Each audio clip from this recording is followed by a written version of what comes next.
One, two, three, four.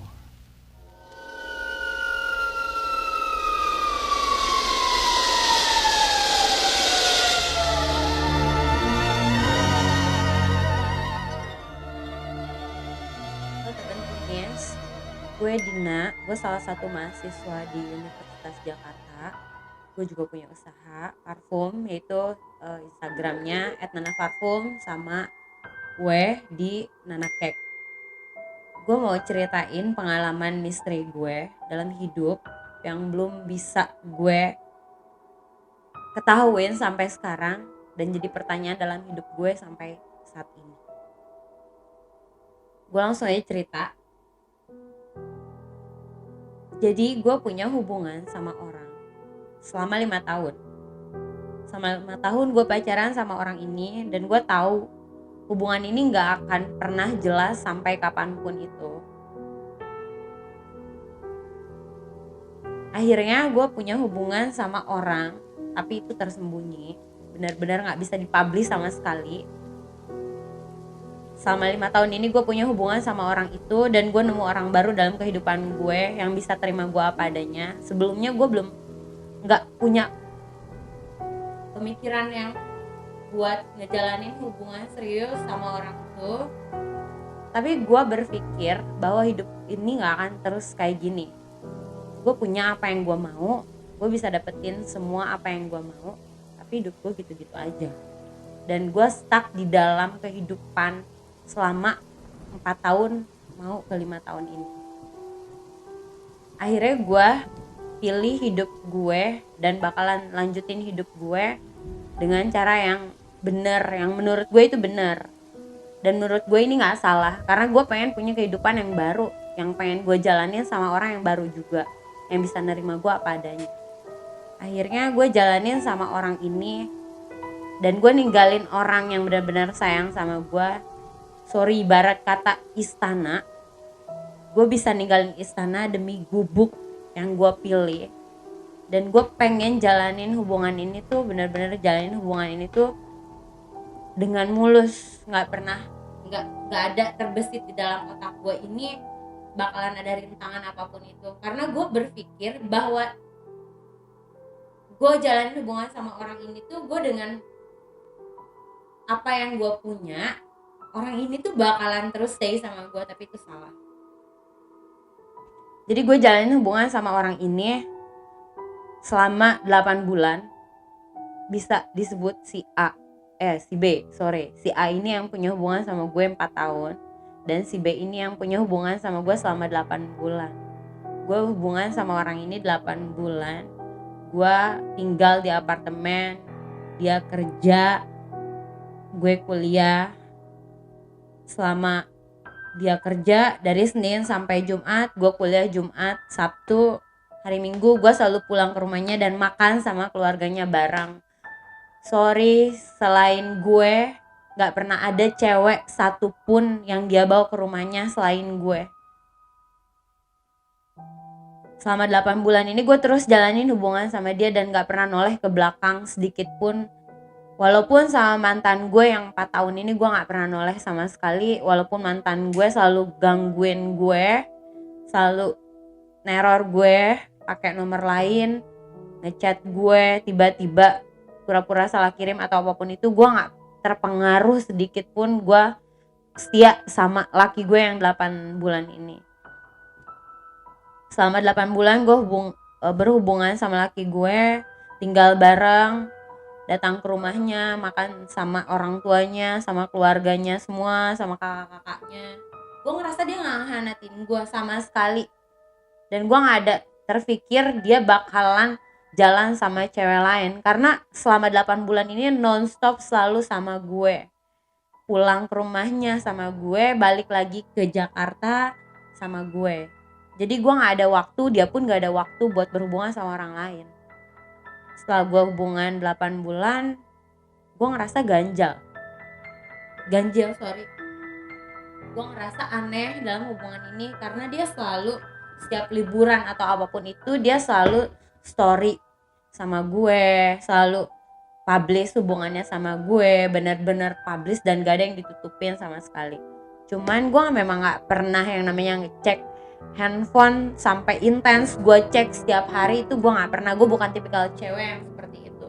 Gue jalanin hubungan selagi dia ada di samping gue jalanin, dan itu jadi kepercayaan buat gue. Karena menurut gue lu udah setiap hari sama gue, pulang ke rumah lu sama gue, balik lagi mau kerja sama gue mikir ya udah gitu loh, lo nggak ada orang lain selain gue. Tapi itu salah. Pada saat gue cek lainnya dan gue ganti foto di handphone dia, tiba-tiba dia ganti foto dan dia bilang dia nggak pernah pakai line sama sekali. Sedangkan gue tahu dan gue sering cek line dia. Even gue nggak cek, itu notif itu keluar di handphonenya dari teman-temannya. Emang gak pernah ada cewek yang chat di line. Cuman ada salah satu mantan lamanya yang masih dia save kontaknya di line. Di WhatsApp gak ada, Instagram gak ada, media sosial lain gak ada.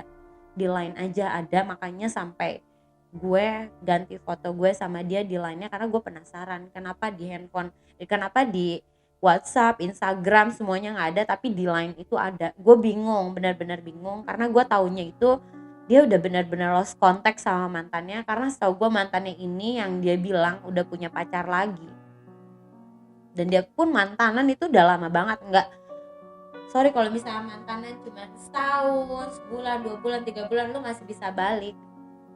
Tapi kalau misalnya lo mantanan dari zaman SMP, gila itu cinta monyet banget yang menurut gue gak akan balikan lagi. Apalagi gue udah bener-bener pertaruhin hidup gue buat lu tinggalin gue buat mantan lu, itu gak memungkinkan menurut gue. Tapi salah, pemikiran gue salah, bener-bener salah. Dia ganti foto sama gue, dan yang gue pikiran gue udah negatif, bukan positif lagi. Dia go love sama kakaknya, dia ganti fotonya. Tiba-tiba dia nelpon gue, kakaknya mau jelasin, entah mau jelasin apa, gue nggak tahu dan gue udah nggak mau tahu. Benar-benar di situ gue blok semuanya, dan gue benar-benar nggak ada komunikasi lagi setelah dia ganti foto sama gue. Tapi dia selalu email dan dia kirim surat buat gue. Gue nggak pernah baca isi surat itu apa, gue nggak mau baca isi email itu apa, tapi gue penasaran, gue baca emailnya. Dan dia, sebelum gue blok dia, sebelum gue putus komunikasi sama dia, gue kasih waktu 1 bulan buat dia, buat kasih kepastian buat gue, karena gue nggak mau gue jalanin hubungan sama dia dengan yang nggak pasti. Gue udah tinggalin seseorang yang menurut gue bikin gue bahagia, tapi tidak untuk selamanya. Gue pilih dia. Jadi gue pengen kepastian di sini. Intinya gue pengen kepastian selama 8 bulan ini yang benar-benar buat ngikat hubungan gue sama dia. Akhirnya gue minta buat dia ngadep orang tua gue, entah tunangan ataupun nikah, dengan semampunya dia. Gue gak pernah menuntut seseorang untuk pernikahan yang wah atau apapun itu, tapi gue pengen sebuah kepastian, karena hidup ini gak bakalan selalu kayak gini. Kebetulan gue juga lagi kuliah, dan kuliah gue udah mau selesai juga. Jadi maksud gue setelah selesai gue kuliah ataupun gue masih kuliah, itu gak masalah kalau gue udah nikah sama dia. Gue udah nyangka banget dia bakalan balik lagi sama mantannya. Akhirnya perkiraan gue dan pemikiran gue yang negatif itu benar. Dia nikah lagi sama mantannya. Setelah mau 2 minggu nikah dengan yang menurut gue itu aneh. Tiba-tiba nikah, gue minta nikah, dan gue minta 1 bulan buat ngikat dalam hubungan gue, minta kepastian. Tapi dia nikah sama mantannya. Yang maksud gue gini loh, lo gak pernah komunikasi sama mantan lo. Tiap lo pulang selalu gue anter, balik lagi ke kantor lo sama gue. Jadi lo gak ada waktu buat orang lain, tapi lo bisa nikah sama orang lain. Ini pertanyaan gue. 1, kedua, setelah dia nikah 2 hari, gue sakit sampai transfusi darah, oksigen, semua. Pokoknya alat rumah sakit itu benar-benar keluar. Pada saat gue mau daftar, yang gue pikir itu cuma pusing dan sakit perut biasa, taunya di tempat pendaftaran gue pingsan gitu aja. Dan gue ditemenin sama mantan gue yang udah almarhum.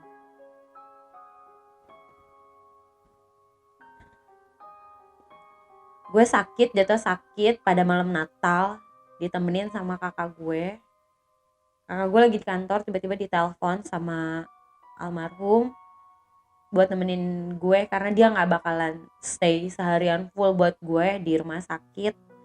Jadi kakak gue yang disuruh nemenin gue, dan salah satu teman gue di rumah yang biasa nemenin gue, yang lagi nggak ada di rumah, yang biasanya dia nemenin gue dan dia lagi nggak ada di rumah gue, ditelepon sama mantan gue. Akhirnya kakak gue datang dari kantor nemenin gue di rumah sakit. Tiba-tiba denger berita dokter setelah gue pingsan, semuanya dicek lab, dicek semuanya, gue harus operasi karena gue pendarahan banyak banget, dan dokter bilang gue harus operasi. Kalau nggak operasi nyawa gue nggak bakal ketolong, bener-bener nggak akan ketolong karena denyut nadi gue ini, sumpah gue cerita, bener-bener gue udah ngucapin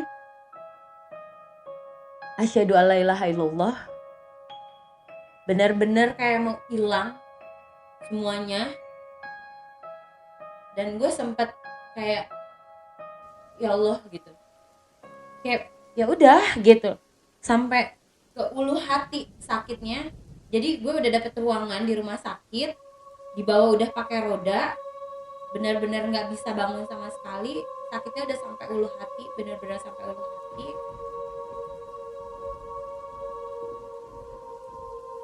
Mantan gue yang tadinya udah pulang balik lagi karena denger berita gue harus dioperasi.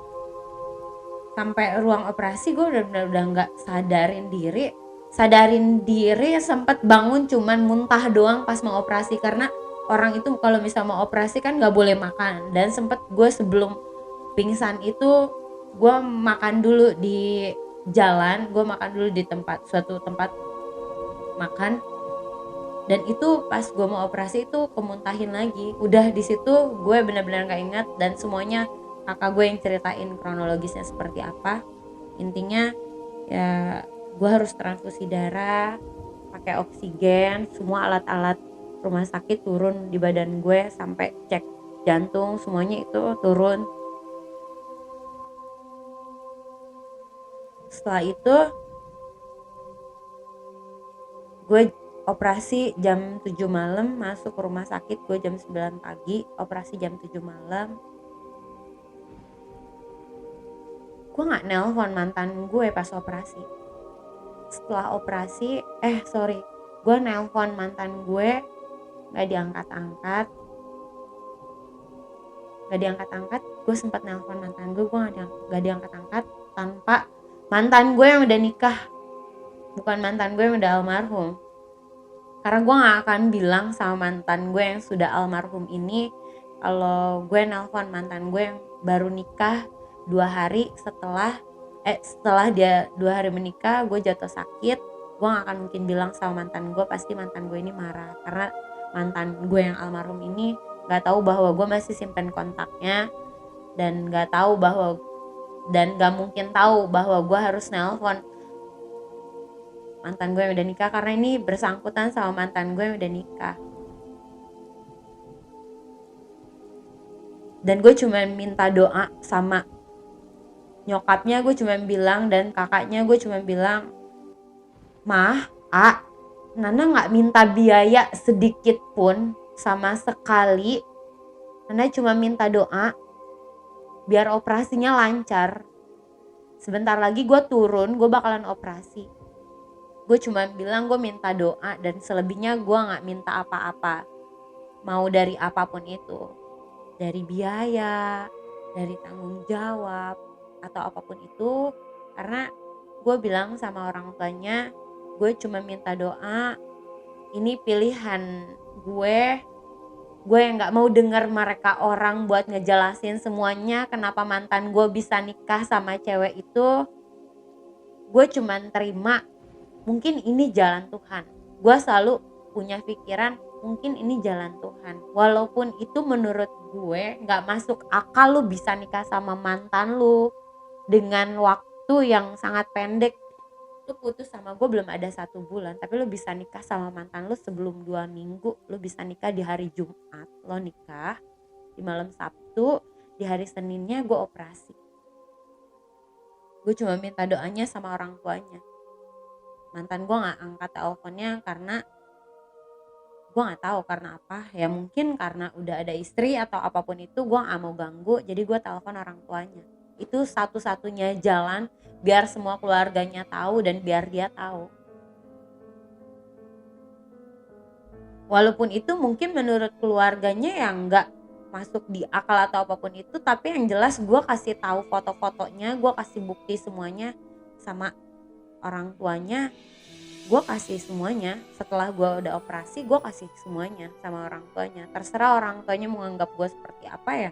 Yang jelas dalam diri gue punya cacat gitu loh, yang nggak bisa diobatin dan nggak bisa diperbaharui, nggak bisa. Gue mendem ini selama 1 tahun, termasuk orang tua gue, nyokap gue, nggak ada yang tahu kecuali kakak gue dan temen deket gue doang yang tahu.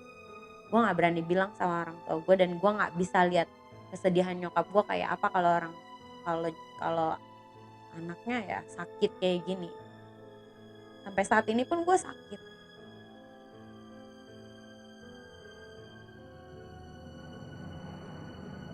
Setelah gue udah beres operasi, recovery 1 minggu lah, enggak sih, mau 1 bulan karena gue gak bisa jalan dan berat badan gue juga drastis turun. Stres juga, mendem sendiri, gak bisa ceritain buat siapa-siapa, ke siapa-siapa. Termasuk mantan gue yang biayain semua biaya rumah sakit gue gak bisa cerita lepas sama almarhum mantan gue kalau itu sakit yang gue derita. Tanpa gue cerita pun sebenarnya almarhum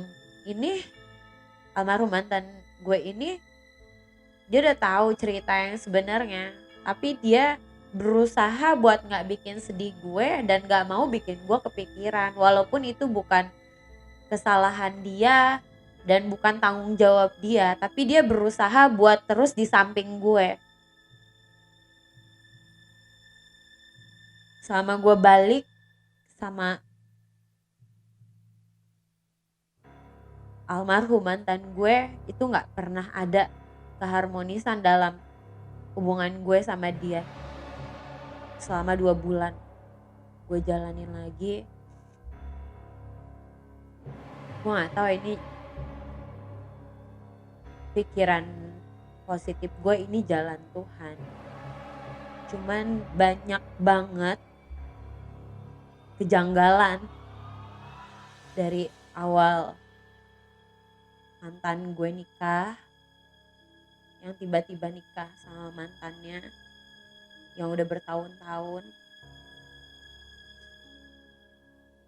Gue balikan lagi sama mantan gue yang 4 tahun, tiba-tiba meninggal, walaupun itu kecelakaan tunggal, tapi terakhir kali dia pergi, dia wafat.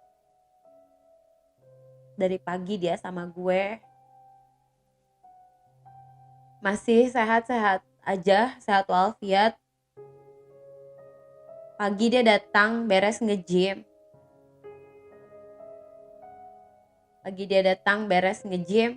Jam 6 datang ke rumah gue dan ada temen gue. Itu lebaran ke 2 hari dia datang ke rumah. Gue gak paham ya. 2 hari setelah gue sakit, 2 hari setelah mantan gue nikah, gue sakit, 2 hari setelah Idul Fitri mantan gue meninggal. Yang punya hubungan sama gue 4 tahun meninggal 2 hari setelah Idul Fitri. Meninggalnya juga menurut gue ini janggal. Bukan menurut gue aja, orang tua gue juga bilang. Karena orang tua gue udah sedekat itu sama almarhum mantan gue yang 4 tahun ini. Jadi sebelum dia meninggal gue banyak banget kayak nelen kehidupan gue yang benar-benar pahit, yang menurut gue orang lain belum bisa tentu ngelewatin semuanya kayak gue, benar-benar nggak bisa. Gue bisa nutupin semua kesedihan gue, apapun itu, semuanya gue bisa telan sendiri tanpa orang lain tahu. Dan gue masih bisa ketawa depan orang walaupun gue lagi sedih dan gue susahnya kayak apa tuh gue masih bisa ketawa. Gue lagi gini loh, lagi gitu loh, padahal hati gue tuh lagi hancur banget.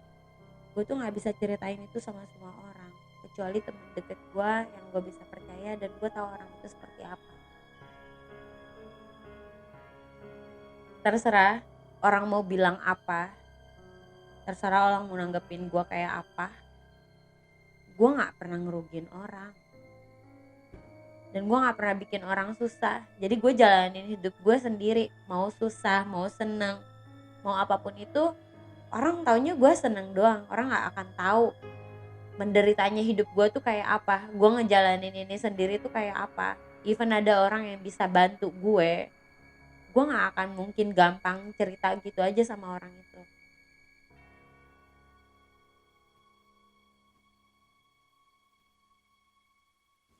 Gak lama setelah Idul Fitri 2 hari, temen gue ada nginep ke rumah, datang ke rumah sama suaminya sama anaknya.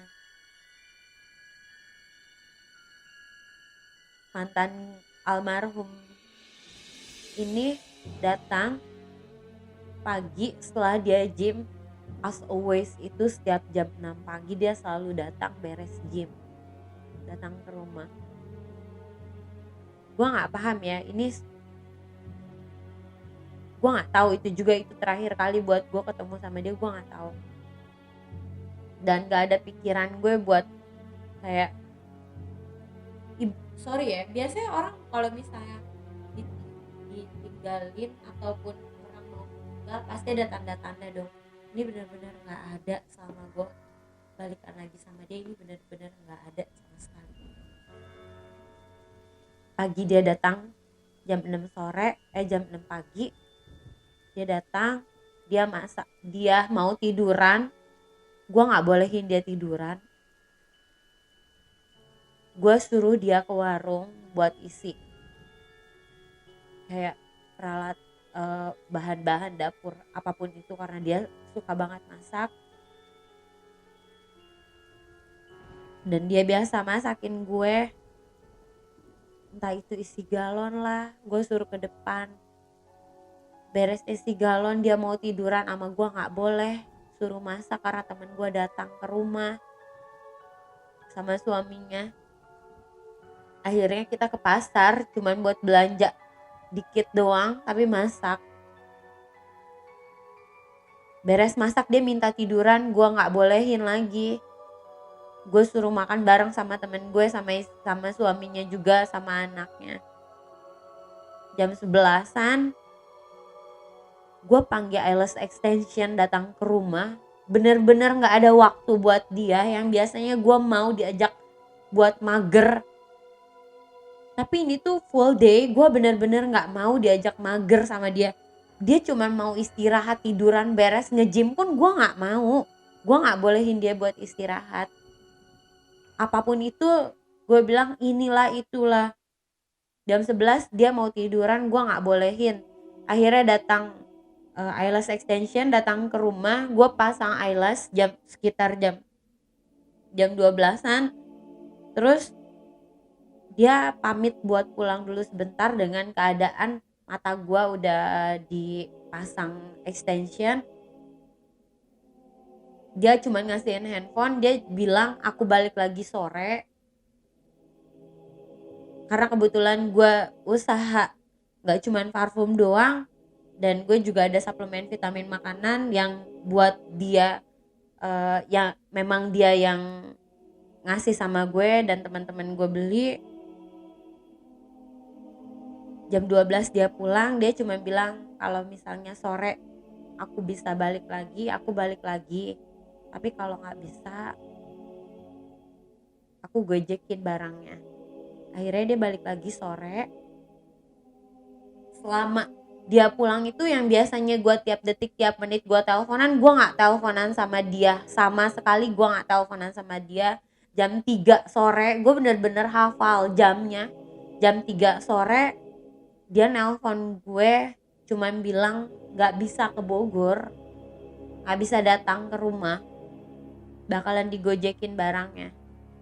Dan ini bukan pertama kali gue harus kaget kalau dia tiba-tiba datang ke rumah. Gue gak pernah kaget itu karena dia memang selalu tiba-tiba datang ke rumah. Jam 4-an dia datang ke rumah gue, dia anterin gue makanan. Dia bawa anggur, bawa bakso, dan bawa suplemen vitamin makanan yang temen gue beli ini. Jadi temen gue yang dari Jakarta ini udah pulang, datang 3 temen gue.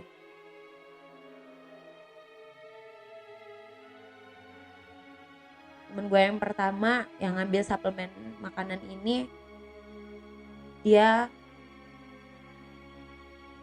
minta anggurnya 1. Anggur kan banyak. Terus dia bilang, gue mau anggur ini ya, sempet dicuciin dulu sama almarhum mantan gue dan dibawa pulang sama temen gue. Disuruh makan bareng, temen gue buru-buru, dia pulang. Ada 1 lagi temen gue, berarti tinggal gue, almarhum mantan gue, sama sahabat gue yang 1 ini. Gue makan bakso sama dia, bertiga di meja makan, bertiga gue makan. Akhirnya gue bilang sama dia, sayang aku mau ke Vince ya, yang di Sentul, kamu mau ikut gak? Dan dia bilang enggak, saya buru-buru mau pulang lagi, soalnya berangkas belum saya kunci. Sebentar aja gak bisa, soalnya berangkas belum saya kunci, saya harus buru-buru. Kalau saya bisa nyusul, saya ikut. Dan akhirnya dia bilang gak bisa, tapi akhirnya dia bilang buat nganterin gue ke Vince itu di Sentul. Mobil gue dibawa sama temen gue buat ngejemput temen gue yang rumahnya di daerah Sempur, dan gue dianterin langsung ke Vince. Jadi langsung ketemu sama temen gue di Vince. Gue dianterin sama almarhum mantan gue. Temen gue bawa mobil gue buat jemput temen gue yang 1 lagi di Sempur. Akhirnya temen gue yang di Sempur ini gak bangun, disamperin sama temen gue gak bangun. Kebetulan gue udah sampai Vince sama almarhum mantan gue dan waiting list. Temen gue nelpon, dia tungguin di Bake and Brew, dan dia gak bisa ke Vince karena gue bilang di Vince waiting list. Jadi akhirnya gue balik lagi ke Bogor.